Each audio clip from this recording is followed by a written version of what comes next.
मुझे ये बताओ, अगर खुदा कोई नहीं तो ये दुनिया का निजाम कैसे चल रहा है?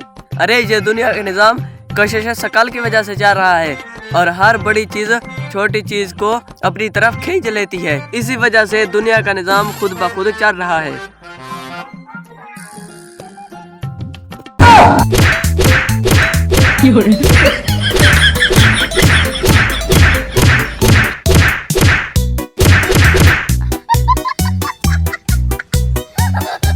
अरे बेवकूफ बुजुर्ग, ये तूने क्या किया? मुझे इतना मारा, मेरे सर में दर्द हो रहा है, मेरा सर फटने जा रहा है।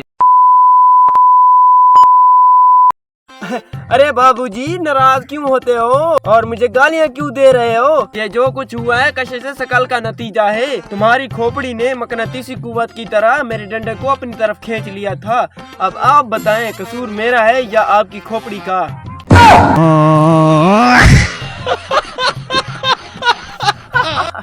जहर सी बात है, लातों के भूत बातों से नहीं मानते।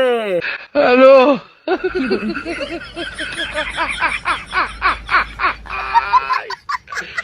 Hola, Carlos.